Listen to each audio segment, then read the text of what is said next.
book series called Missing for One. On today's video, I'm gonna highlight 3 missing for one cases about people who went camping. And then things went horribly wrong.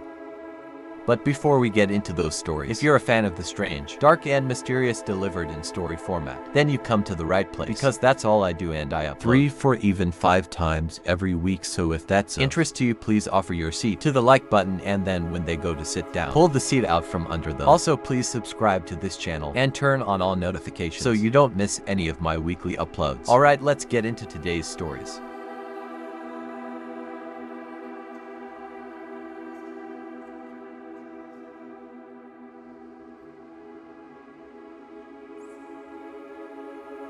In 1985, Kevin O'Keefe was a 36-year-old outdoor enthusiast that lived in Sacramento, California. He loved being out in nature, going hiking and camping. And in fact, he had always wanted to go camping. In Alaska by the summer of 1985, Kevin was actually doing research on areas in Alaska that he could potentially go camping. And he settled on this area called Glacier Bay National Park, which even by Alaskan standards is particularly wild and totally remote. Kevin planned to go camping on his own, so he decided he would need to take a class on how to survive the Alaskan wilderness, because he's gonna be out there by himself, and he's chosen this place that's incredibly rugged. So he actually enrolled and participated in a class teaching you how to go camping in Alaska. Then on September 20th of 1985, he flew from Sacramento to Juneau, Alaska, where he commuted his way up to Glacier Bay National Park. When he arrived at the park's headquarters, he went up and introduced himself to the park rangers that were working there. He told them he'd be over near the Wolf Point area, which was an area right against the water. And he said he was gonna be here for about 3 weeks. He planned on leaving on October 10th. So everybody who works there is aware that there's this guy Kevin O'Keefe who's gonna be by himself for almost 3 weeks camping near the water. No one in Kevin's family or any of the park rangers heard from Kevin for the next couple of weeks, but the whole point of this trip was basically to escape reality and go live in nature for a few weeks, so no one's raising any red flags. A few weeks later, on October 8th, which is 2 days before Kevin said he was planning to leave the park, which he told park rangers, and they knew he was there. A couple of park rangers were in a boat patrolling some waterways around Wolf Point, which is the area where Kevin was camping. The rangers decided to take a bit of a detour to get inside of Wolf Point and actually check in on Kevin and just see how he was doing, because they knew he was out here by himself. They're making their way down, and as they turned this last corner where they could finally see Kevin's sight, immediately they knew something was wrong. The first thing they noticed was Kevin's tent was not in the area that it was supposed to be in. There was kind of a designated spot on the soil where you'd place your tent, but his tent was actually down a few meters on this beach that butted up against his campsite, and some of his gear was outside of his tent, not strewn everywhere, but outside of his tent, like you had placed it outside. As they're looking at his tent, they realized that the top strut that kind of held the top of the tent together was folded down. It looked like it had broken right in the middle. They called out for Kevin. He was nowhere around, and they kind of rationalized what they saw. They thought, he's leaving in a couple of days. My guess is he's probably preparing his campsite for an exit. Maybe he went out to, go on a day hike or something. I'm sure everything is fine. So they leave and come back the next day just to double check. And when they arrive, there's been no change. The tent is still sitting down on the beach with that strut collapse. His gear is sitting outside of his tent like a sleeping bag and sleeping pad. It's clear that Kevin has not been to this campsite since the last time they saw him, which was 24 hours earlier. So now they're outright concerned, and they decide to launch a search for Kevin. They began flying little airplanes over the area where Kevin's campsite was and the surrounding areas. No sign of Kevin. They brought ground searches with dogs onto his campsite. They're looking everywhere, no sign of Kevin, but they did discover at his campsite that virtually all of the equipment you would expect to be at a campsite in Alaska, someone who's staying there for a few weeks, well, it was all there. He had his backpack fully packed as if he was gonna go on a hike. It had food, it had extra clothes and water. It was all packed right up against a tree. All of his sleeping equipment and his cooking equipment, and oddly, there was lots of food that Kevin still had left at his campsite that was out in the open, and no animals had touched it, which is a complete anomaly. As they began searching the outer areas of his campsite, dogs were able to locate Kevin's boots, his glove liner, and his hat. They were tucked away in this gully about a half-mile away from this campsite. That they were not visible to the naked eye. It took dogs finding it to locate these items.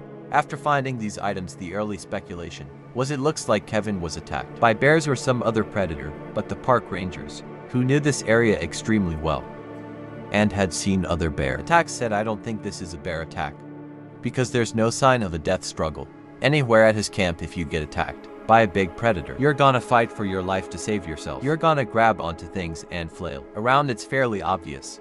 And there's none of that. There's also no blood or remains or any indication that someone was hurt in this space. And if an animal had come into this camp and attacked Kevin and eaten Kevin, they certainly would have taken the food that was out and about in the campsite. But none of the food was touched. As the investigation continued, rangers would say how strange it was that no wild animals are coming into this campsite. There's no activity, there's nothing in the area. It's like the animals are staying away from Kevin's campsite. When they couldn't find any sign of Kevin, the investigators went to speak with Kevin's family and asked them, did he have any signs that he was looking to end his own life? Do you have any information you can give us about him? And they said no, he was really happy, excited about this trip. He had taken a class to prepare himself for this trip. He told us that he planned on taking a couple-day hikes, but no overnights. And he had no plans to meet other people while he was there. He was just looking to be on his own in nature. But after just a few days, they had to call the search off because there was no sign of this guy. He was just gone. Knowing that all of Kevin's gear was still located at his campsite means he did not leave to go on one of those day hikes that he had told his family that he might be going on, because going into the wilds of Alaska without your gear is a death sentence. So Kevin must have been at his campsite when something horrible happened to him. But we know it wasn't an animal attack, because there was no sign of that and no animals were coming near this campsite. So if it wasn't an animal attack, then what was it that caused his tent to shift down to the beach and have his gear strewn about on the sand and have his boots and glove liner and have be located a half-mile away in some gully? And where's Kevin?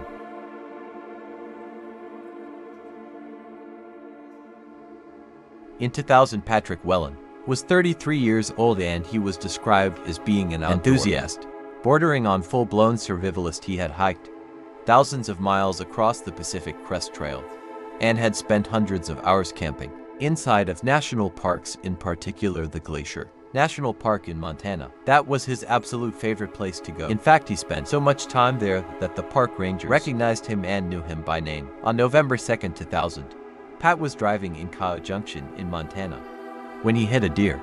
Witnesses say that he stopped his truck. He got out, walked over to the deer, pulled it to the side of the road, took a pillow out of his truck, put it under the deer's head, and then he went and got food from his truck and put it near the deer's. And then he just walked away. He abandons his truck. It's unclear whether his truck was not operational at this point or if he was just abandoning his truck. But either way, his truck would get towed the next day. -1 month after the deer incident, Patrick's father called the park rangers at the Glacier National Park in Montana, and he said, I haven't heard from my son in months and I'm worried about him. I can't get in touch with him. If there was one place he would be, it would be at your park. Have you seen him? The park rangers, who again they all knew Pat, they said, we haven't seen him, but we'll keep an eye out for him. A couple of weeks later, 2 of these park rangers are out on a routine patrol through the park when they come across a very odd scene. They saw this blue tent sitting in the middle of this campsite. There's no one around it, and the middle strut that held the tent together was collapsed. They yelled out to see if anybody was inside the tent to make sure everything was okay, but no one calls back. They walk over to the tent itself, and they can tell that this tent has been out here for some time. It looks very weathered and sun-bleached, but there's no tears in the fabric and all of the zippers are shut. When they opened up the tent, there was no one inside, but there were all the things you would expect to find inside of a tent at a campsite: water, food, stove, boots, clothes. It's all in there, but again the tent is collapsed, and based on the pattern of sun bleaching on the outside, it had been collapsed for some time. When the park rangers filed their report about what they found, they noted that it was really odd that no animals had ransacked this tent, because clearly it had been sitting here unoccupied for a while and there was food in the tent.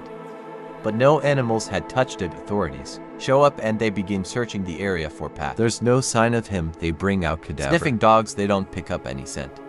One of the issues they were up against was they had no idea how long it had been since he had arrived here and then subsequently disappeared, because they actually went to the tow yard where he had had his truck towed following hitting that deer -1 month earlier, and his truck was still sitting in the tow claimed his truck that was 6 months earlier. And here we are, and there's this tent in the middle of the woods, and no idea where he is. But the most interesting and terrifying thing that was discovered was, inside of his tent there was an empty buck knife case. So the sheath was there. No knife. David Paulides offers a very interesting theory about why it was there. He suggests that while Patrick was living at this campsite, he must have been in his tent one night, and he hears something outside of his tent that apparently was formidable enough that he felt the need to take his knife out and go out into the open to confront it. He gets out. The mosquitoes were very bad in that area, so he probably hopped out, zipped his tent shut. For a minute he's standing there with his knife to whatever this is, and then he doesn't go back into his tent. Whatever was out there apparently got the best of Pat. But we can't just say he was attacked by an animal, because there was no blood, there was no remains, there was no sign of a death struggle in that campground, and the food that was in his tent was untouched. No animal had tried to rip open the tent to get to the food, something that animals do after they attack people at their campsites. So the million-dollar question is, if it wasn't a wild animal that he was getting out of his tent with his knife to confront, then who or what was it, and where's Patrick?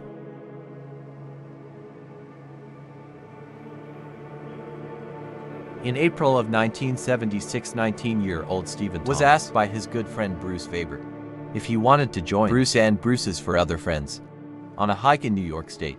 Steve didn't know these four others, but he really liked Bruce and he loved hiking, so he agreed to go. The mountain they were gonna climb was Mount Marcy. It's one of the biggest mountains on the East Coast, and it's very rugged. It's very windy, the temperatures drop dramatically. Towards the summit, it's a dangerous place unless you treat it with respect. On the morning that Steve was leaving for this hike, his mother told him that she had a bad feeling about the hike and that maybe he should just cancel, because it didn't seem like a good idea to be hiking such a rugged mountain with people he didn't know. But Steve, who had a lot of experience hiking, said it was totally fine. He was eager to go and that he would see her in a couple of days. On April 12th, 1976, the are making their way up Mount Marcy, and they get near the summit by about 3:30 p.m. in the afternoon.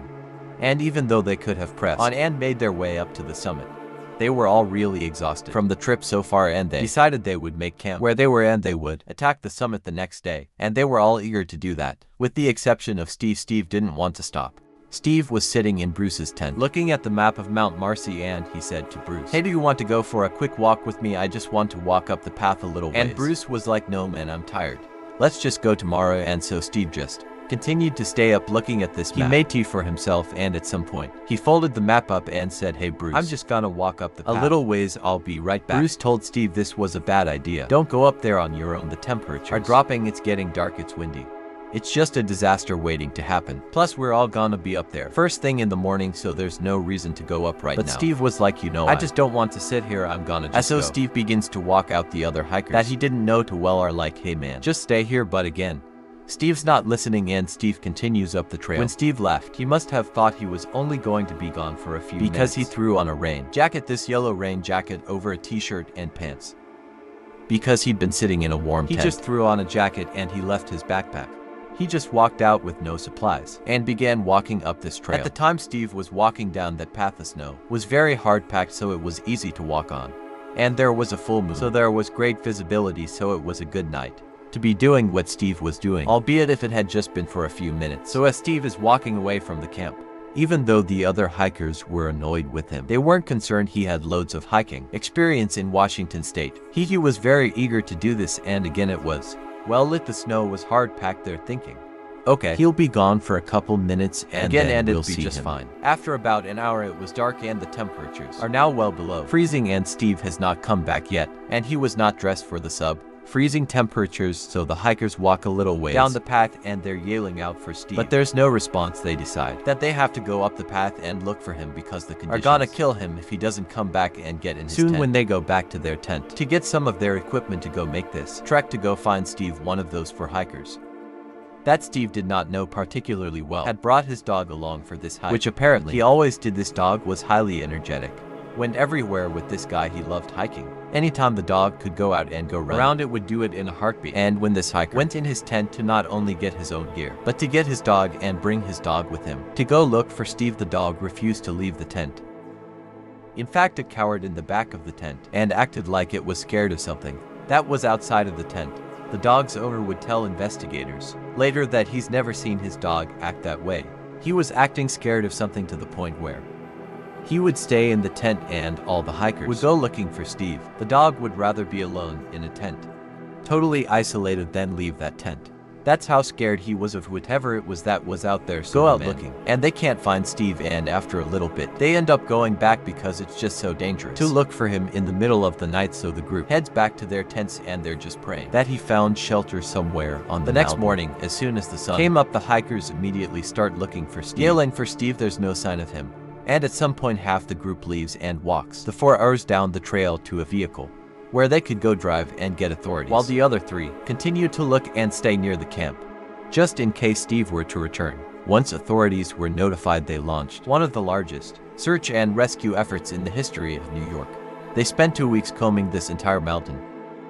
Helicopters, dog teams, searches on the ground. They are looking everywhere. There is no sign of Steve, even though he had this bright yellow jacket on. They can't find anything. He's just totally gone. After the official search was terminated after about 2 weeks, Steve's older brother Bob, who is 26 years old, in amazing shape and very close with his brother Steve, he quits his job and moves to the Mount Marcy area and spend a whole year searching every inch of this mountain. Veteran park rangers at Mount Marcy would joke that Bob knew the mountain better than they did. Bob had apparently walked over 25 miles on Mount Marcy, and it's summited 600 times or more.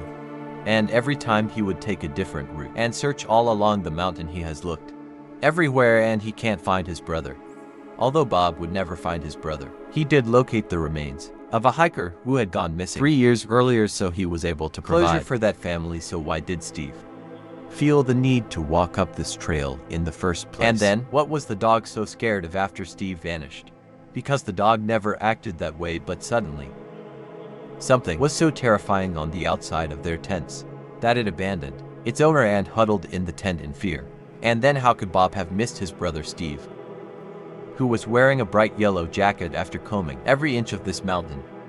The only logical answer is that Steve is not on the mountain, but if he's not on the mountain, where is he? So like all of the missing 411 cases, we don't know what happened to these people, and we probably never will. But that doesn't stop us from theorizing about what could have happened to them. So get in the comments and give me your best about what's happening to these people, and not only will I get back to all the early I'll also pin the best comment at the top of the comment section. If you enjoyed today's story and you haven't done this already, please offer the like button your seat, and then when they go to sit down, pull the seat out from behind them. Also subscribe to this channel and turn on all notifications so you don't miss any of my weekly uploads. If you want to learn more about the Missing 411 phenomenon, I would encourage you to check out the Missing 411 book series by David Paulides. He's the one who created Missing 411. He's the one doing all the research. He's incredible. I put a link below in the description of how to purchase his books. I've also included his YouTube channel where he talks about a lot of these cases as well. I also have a Missing 411 playlist that included in the description below. If you want to get in touch with me, you can message me on Instagram or Twitter. My username for both platforms is the same. It's John Dolan 416. I also have a ton of content over on TikTok, where my username is Mr. Ballin. If you have a story suggestion, please submit it to our subreddit. It's just called Mr. Ballin. It's linked in the description below. I read that every day, and if I intentionally use your suggestion, I will absolutely credit you. So whether I see you on Instagram, Twitter, TikTok, YouTube, Reddit, some combination